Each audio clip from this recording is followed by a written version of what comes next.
Tulsi Gabbard went right after the establishment once again. The Democratic Party leaders, people like Hillary Clinton, if you are against them on that, forget it, you're done. In a series of appearances with Joe Rogan, Tulsi exposed how the elites work behind the scenes to prop up their preferred candidates. She also went after the MSM for helping them achieve it. He's a journalist. I mean, worked for the New York Times, and it just, isn't she crazy? Yep, and that's how they do it. Wild. And today, we're breaking it all down. So, here we go. It's very spooky, and it's spooky how prevalent that mindset is, and how many Democrats, not even just politicians, just people that are Democrats, how many people share that position that you should silence people that you don't agree with. And it's just, it's such a foolish perspective. The Democratic Party leaders, people like Hillary Clinton, people who've been in charge for a very long time, foment this kind of culture of fear and like, hey, if you go against us, like, you're dead. You're on the shit list. You have kind of the very loud activists and who don't represent, I think, even the majority of the Democratic Party, but the AOCs of the world, who are almost like these radical religious zealots, and they are ideologues, and whatever they choose is the battle of the day. Yes.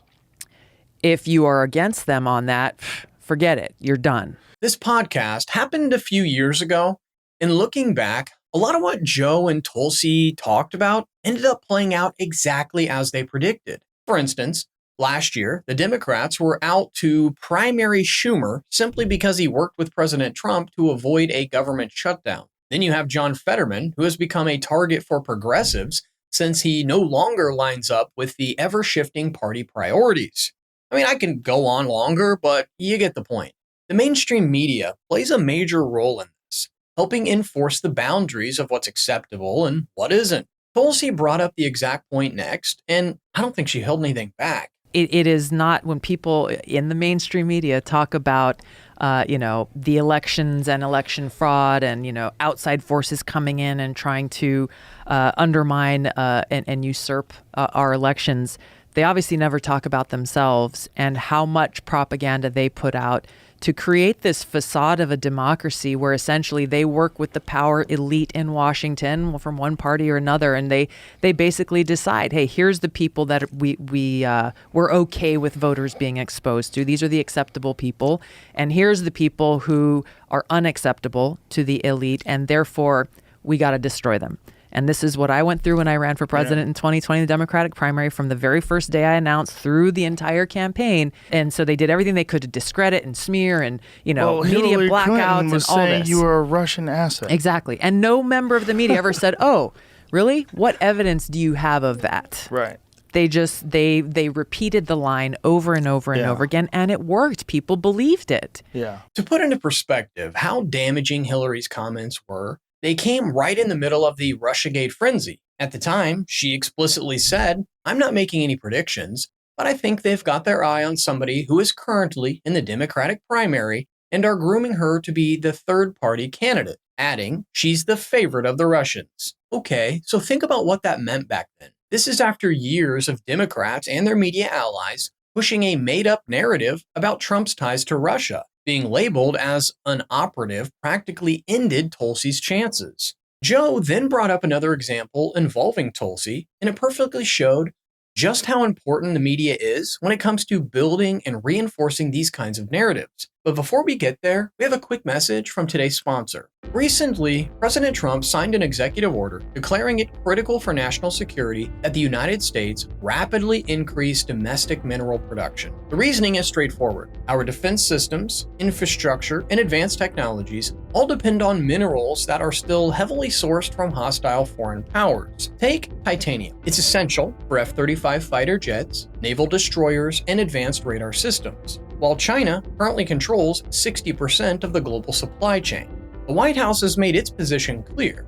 The U.S. needs a secure and reliable domestic titanium source. That's where Saga Metals enters the picture, trading as SAGMF in the U.S. and Saga in Canada. Through its Radar Titanium project in Labrador, the company is advancing what could become a major strategic asset for North America. Recent drilling delivered the strongest results in Saga's history, including exceptionally high-grade titanium zones that are rarely encountered at this scale.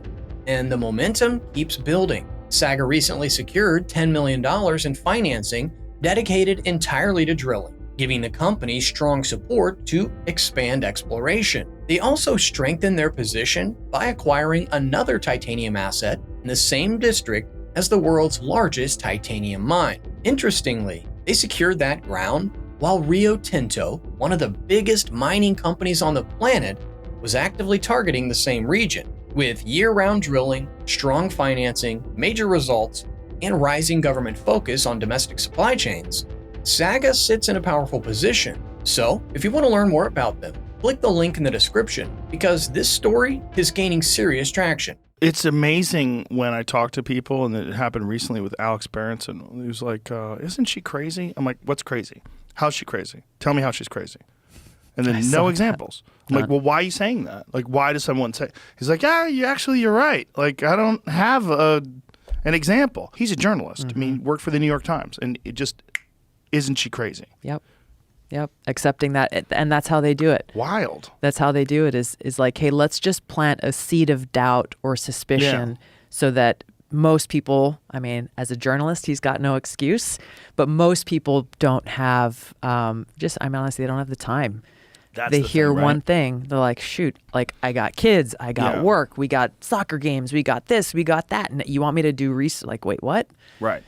And you want me to do research from multiple different platforms, exactly, so that I get an unbiased perspective, or at least an objective perspective. Yep, it always starts the same way. When it comes to Gabbard, the New York Times seems to have made her a favorite target, to the point where you start wondering whether it's personal or if they're simply following a broader narrative. Even before she joined the administration as DNI, they've published one piece after another portraying her as some dangerous outlier, largely because she refuses to fall in line with party orthodoxy. One of the more ridiculous examples came during another Joe Rogan episode when Barry Weiss labeled her an Assad toady. The problem is, she couldn't even explain what that term meant, let alone provide evidence to support the accusation.